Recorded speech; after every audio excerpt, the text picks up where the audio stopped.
This week on Arizona Illustrated, a monsoon special, El Dia de San Juan. It's just a life-giving feeling to experience the first rain, and we celebrate it. Shooting lightning.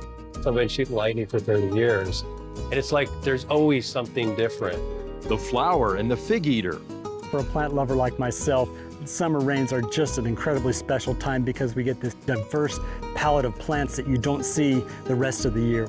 They're beautiful beetles, and then they emerge when the rains hit and buzz around. And the smell of rain. It's a smell that you can't smell anywhere else.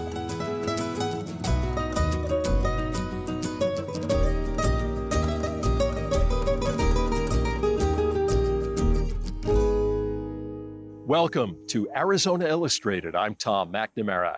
It's August here in the Sonoran Desert, and in years past, we might be aglow with excitement that the monsoon rains can bring. Not this year, not so far anyway. So on this edition of Arizona Illustrated, we take a look back at some monsoon memories. But first, the U-Arizona campus might soon be abuzz with students and faculty as a mix of in-person and online classes are scheduled to begin August 24th. UA leadership stresses this is contingent on public health conditions of the campus, the state, and the nation. And while the spread of COVID-19 in Arizona has slowed since it peaked in late June, health officials warn that the risk level remains high and conditions could reverse quickly if Arizonans don't continue to practice efforts to slow the virus, such as wearing masks and social distancing. And the availability of beds in hospital intensive care units needed to care for people suffering from COVID-19 also continues to improve. Just a month ago, the situation was deemed critical and is now low. For more coronavirus-related information and resources to help you and your family to stay safe, visit news.azpm.org. On August 10th, classes began at Mesquite Elementary in the Vail School District. Arizona 360, AZPM's weekly public affairs program, looked in on how fifth grade teacher Shannon Jelly handled the first day of class. The first day of school at Mesquite Elementary had the trappings of a typical start. All right, kids, we have a 2-minute warning. A day of introductions. Go to our Monday folder. Except for the screen that separated educators like Shannon Jelly. There's the link right there. From her fifth graders. We started our day going over what our technology expectations, or tech-spectations, I like to call them. I want to give everybody a chance to present. Kids were still very excited to see each other. They were still curious and asked questions about me. There was some nervousness on the part of the students, and that's normal too. It's a different kind of nervous, but it's typical of a first day, and I think they settled in really well. Classrooms across Arizona are virtual for the time being. Benchmarks released by the Arizona Department of Health Services recommend counties meet 3 criteria before schools can bring students back for traditional in-person instruction. That includes a 2-week drop in weekly average COVID-19 cases, 2 weeks with a positive test rate below 7%, and 2 weeks where COVID-like illnesses make up less than 10% of hospital visits. Pima County anticipates schools will have to wait until after Labor Day to explore their options. And we're going to move on to our next activity. Jelly spent the first day acquainting students with the technological demands of their current environment. Darlene, I think you might be muted. And taking the first steps to form a relationship she says is crucial to successful learning, both online and face-to-face. It's like building any relationship, and I think if they know that they matter to me and that their learning matters to me, that we're going to have an awesome year no matter what format it's in. In the meantime, Jelly foresees some immediate challenges with online teaching. Kids get bored even when they're in person. But she's also quick to identify a silver lining. Having the chance to teach students to use tech as a tool, not just something for video games or social media. An educator who has spent the last 5 years at Mesquite, she looks forward to the day her students can return to class. As soon as it's safe, I cannot wait to have them back, to hear and see them in the halls, to watch them physically raise their hands, and We're gonna get through it. It's gonna look different and there might be new challenges, but we're gonna get through it. If you need me, reach me in Schoology. Bye.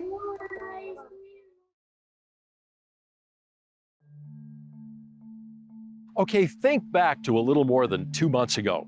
It's early June. The dry, dusty winds, the heat, even the fire are making us all anxious for the monsoon to begin. Now we all know it didn't.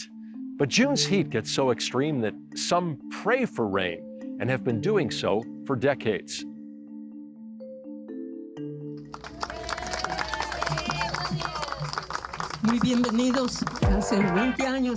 June 24th is the Catholic feast day of St. John the Baptist, and according to local tradition, this day helps mark the beginning of our monsoon, with a community celebration and prayers for rain.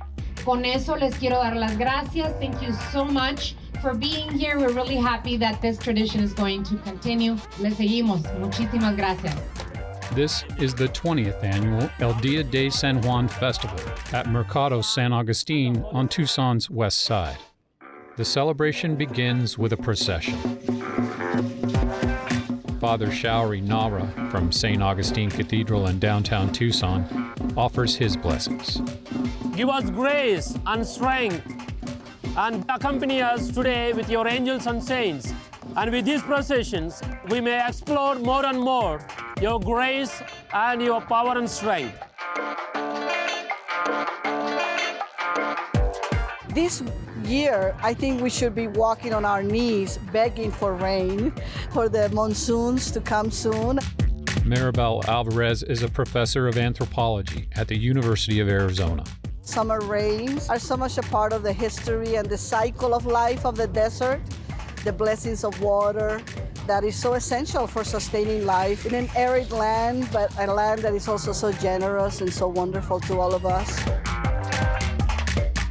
While this year was billed as the 20th annual El Dia de San Juan fiesta, there are local headlines about the celebration dating back as far as the 1800s. It's kind of nice to be with other people who want to share that spiritual belief and that sort of sense of positive energy about how important water is and how we have to take care of our resources. For the harvesting, for drinking, for livelihood, water is the main source of the living. So that's why they are petitioning God to shower the blessings from heaven in the form of rain. Surely, I believe very soon we are going to get monsoons and the rain, especially after this festival. According to the National Weather Service, 2016 tied 2014 for the hottest year on record in Tucson. And according to NASA, 2016 was also the hottest year on record for the entire planet. As you can well imagine, in the middle of the summer, where we are standing today, it has been a very, very warm day, but people still come out to celebrate this tradition. Jean Einfrank is president of the Menlo Park Neighborhood Association and one of the event organizers.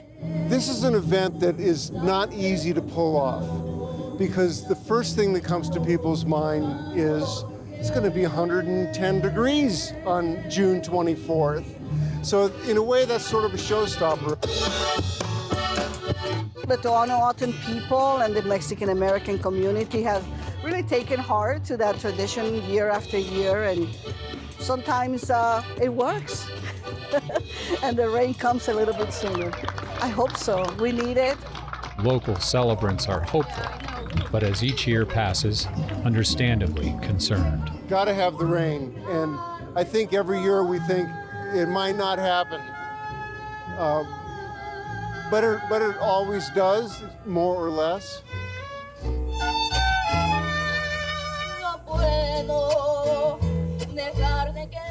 Now that we are the city of gastronomy, sometimes we forget that that's what really makes us distinct and unique, that sense of resiliency and innovation and a real passion for using the land and the resources with a little bit of rain at a time.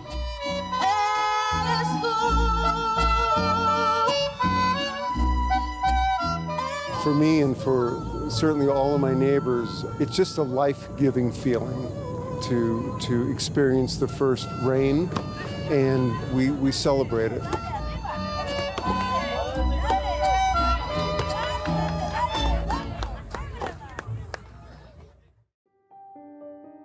Tucson is known for its gorgeous sunsets, mild winters, and unique cultural history. What you may not know is that some also refer to it as the lightning capital of the world. Monsoon season can create some spectacular thunderstorms. And for the two photographers you're about to meet, every storm offers the chance for a unique and beautiful creation.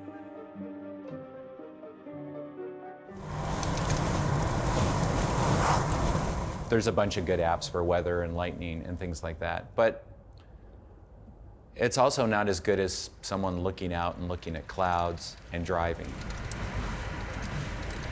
Do you need a car to shoot lightning?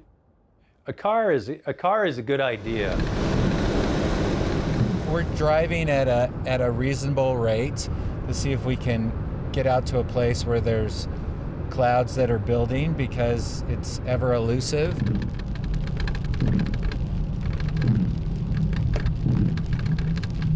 It's only 5:30, so it's like 2 hours before we can even shoot yet. We're trying to get out of where the lightning is now and trying to be somewhere where the lightning's gonna be in an hour and a half. I moved here from Illinois. When we moved to Arizona, you could see everywhere because there wasn't trees, and the big storms would build up on the Catalinas and move into the desert. And we just thought that was really cool. I moved to Arizona when I was 12. I wasn't so happy in Arizona because it was boring and it was hot. And then the monsoons came, and I went directly outside and gravitated to the lightning. And my dad went out there with me, and we just hung out and watched the storms. I don't think probably too much is going to come out of this, but that's part of the deal. I'm thinking it sucks, unfortunately. I mean, it's kind of iffy that we're going to get any kind of photo. The sun will probably pop through here when the sun's going down over there, and it'll, beautiful light will be coming through here, and you just don't know what you're going to shoot, so you want to come out and look around. I've been lucky enough to get, oh, there's some lightning, so there we go. So we're going to drive a little further now. For starters, with lightning, since it's so dangerous and people get killed all the time, you need to be aware of safety, your own personal safety. I mean, the thing is, no photo's worth getting struck by lightning. The essential things that you're going to need is some sort of camera that has either a bulb setting or that can at least shoot for 30 seconds. And if it has a bulb setting, then you'll need a cable release. And you'll need a tripod of some sort. And you'll need, better to have a wider lens because it gives you more of a chance that you'll actually get something in the frame. If you shoot at a lower ISO, meaning 50 or 100, and then you expose at, say, f8, if they gave you that, you got a pretty good chance that you'll be able to catch something.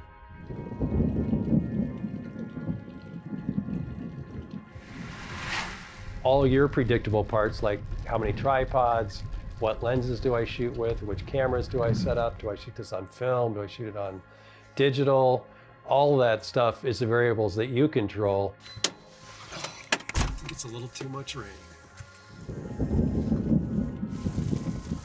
Damn, I almost would have got that. None of that matters if the lightning doesn't cooperate and do what you're hoping that it'll do. It's a lot like fishing, just because you put your camera up doesn't mean you get to catch a big bolt. So, but it was fun to stand by the thing and try and take a lightning photo, and now we're off again down on the road to Wilcox, so maybe there'll be something better around the corner. In a year, like if you go out somewhere between 30 and 60 times in a monsoon season, that was interesting, whatever that was. I don't even know if there was lightning bolts in there, but we missed that. See, no camera was closed when that was going on. Did we get that? Because that was huge if it got it. the randomness of it is completely wonderful for me. We'll never get this moment again. Like we will never see the sky again look exactly like this. We're over by the edge of Davis Mountain and kind of just shooting pictures of a rainbow before the sun goes down. It's a pretty brilliant rainbow. You got the rainbow and you need the next thing. What's the next thing? 99% of the time, I get the amazing clouds and the amazing foreground, no lightning. Or huge lightning bolt hits right on the edge of the frame. You know, it's like garbage. I used to just throw those out. And now that it's all digital, you're just delete, delete, delete, delete, delete, delete, delete, delete. We're shooting it from the car, but it doesn't look very focused because the rain gets in the way of the light. All right, well, I say we're out of the truck stop.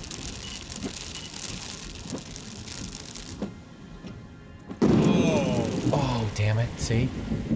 That one I missed. Damn it. Oh, why did you miss that?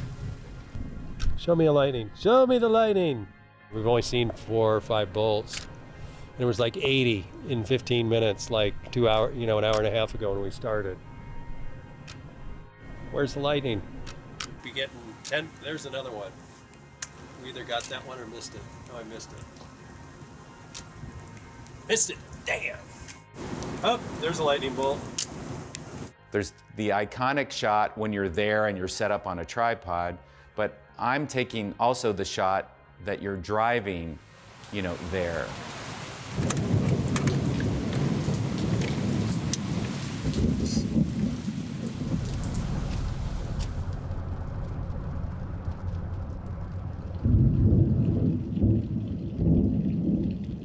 Part of the reason I like that shot so much is because it seems more accurate to what most people experience. Because when you're driving, when there's a flash off to one side or another, it's kind of a blur that you switch, and sometimes you see the strike and sometimes you don't, and that's kind of what those images are about.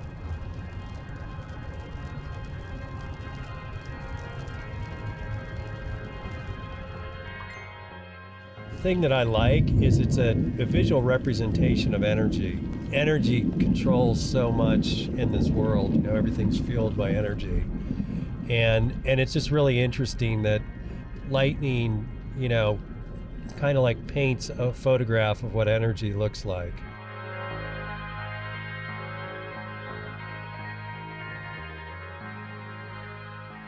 And it's something that I do. I shoot lightning. I'm a lightning photographer. So I've been shooting lightning for 30 years. And it's like there's always something different, Tucson's a really great place to shoot lightning because we have large expanse of space and we have really dramatic mountains. Generally speaking, there's like dry air out to the west, which keeps the sun clear, which makes this really dramatic side lighting come in on everything. There's such variety of landscape and mountains and storm direction, and it's condensed into a certain area. From 4th of July till sometime in September, there's going to be storms. The thunderstorms is the monsoon is what brings life to the desert, and so it's like all part of that too. It's like this whole axis that our whole environment pivots on in Tucson. It's not easy to capture what you see, but that's okay. I think the reason why I'm still out here looking for a photograph is only partly for the photograph.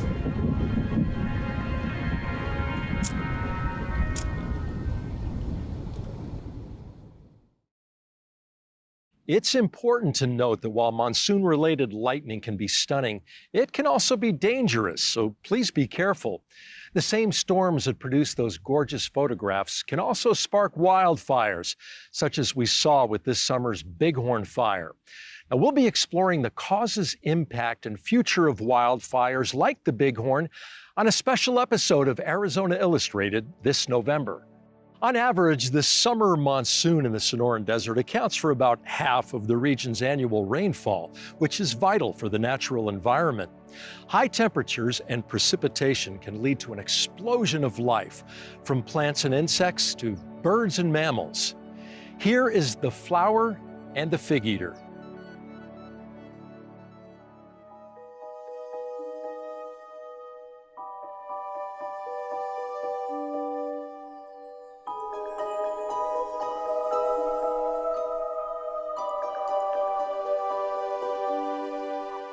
For a plant lover like myself, summer rains are just an incredibly special time because we get this diverse palette of plants that you don't see the rest of the year.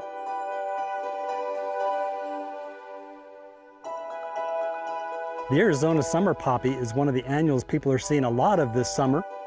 It's along roadsides in some of the valleys, and even though it's called a poppy, it is not related to the Mexican gold poppies that we see in the springtime. This is completely unrelated, and it's closely related to creosote bush. They don't open until an hour or two after sunrise. That flower, once open, is pollinated and will not open again the second day. The flowers are very interesting on these. They're 5 petals and orange to our vision, but the neat thing is that we cannot see ultraviolet light, and if we could, like the insects that pollinate it, you would see these nectar guides, these lines that draw the insect towards the center of the plant where there's not only nectar, but the pollen that needs to be transferred from flower to flower.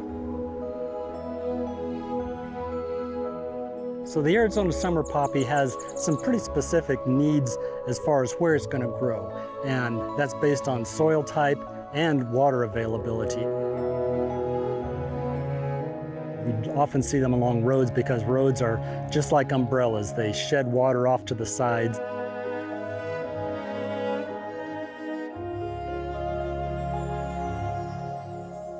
So even in less than optimal rain years, you'll get summer poppies along the road.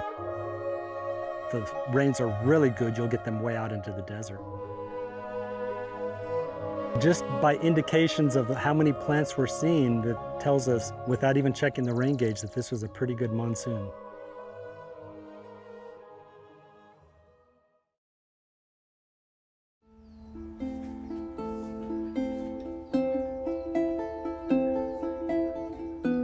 Most people in Tucson are familiar with these green fig beetles, and some people call them June beetles. Common names are a little confusing because different people from different regions use them differently, but we call them fig beetles here, and the genus is Cotinus, the species is Mutabilis. They're beautiful beetles. The bottom side is brilliant metallic green, and the top side is kind of this matte velvet kind of green with a yellow fringe. Bright purpley black wings, and this is one of the beetles that before there were video games, the kids would entertain themselves by tying a thread to their leg and buzzing them around. So it's the original handheld video game. The larval stage is how they spend most of their life. They're a big grub that lives in the soil, and they're detritivores. They just help decompose things. So this C-shaped grub is a typical scarab beetle larva. And then the moving on its back like this is usually indicates this is a fig beetle larva. The adult stage is rather short-lived. They pupate after they've become a full-size grub, and then they emerge when the rains hit and buzz around. And the only detrimental thing about them is that they attack fruits. They're called fig beetles because that's sort of their preference is figs, but they like any soft fruit like stone fruits, peaches, and plums. And in the desert, their native food is probably prickly pear fruit. But we've conveniently offered all these other buffet items in our gardens. And so that's really the only downside of this beautiful animal is it does eat our fruit, and it's very good at eating our fruit. So the only thing you can do is really bag the fruit if you really want your fruit in the desert. Organisms on the planet really respond to the monsoons and the moisture. And it's the time when they're happiest. You can almost feel their glee as the rains come. All the animals and plants get pretty excited in the desert.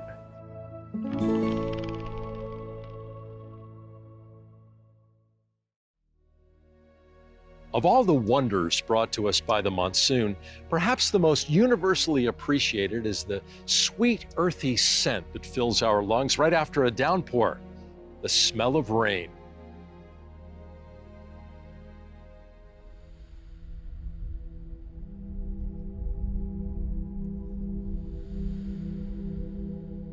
We need water to live. Water is sacred to us. The water is life. My name is Phyllis Valenzuela, and I'm a member of the Tohono O'odham Nation. I live here in Sanavir. Our ancestors relied on the monsoon for their farming, to water the fields. I cook here at the farm, and everything I cook with is grown here, so most of my dishes are vegetarian. I harvest off of the land at different seasons. Like right now, monsoon is my favorite, and it's given us some delicious fruit this year. The whirling of the wind, the smell of rain when it hits the ground, it's a smell that you can't smell anywhere else. Me and my grandkids will sit outside and we'll look at the clouds and see figures in there. So far, we've seen a bear sitting there with like a honey pot, fishes. My favorite one that I've seen, to the south, there was these clouds coming out and they looked like people standing in a row. When the rain stops, there's animals that come out, ants especially. I've seen rabbits, a family of quail. I even had a visit from a hawk sitting in my front yard.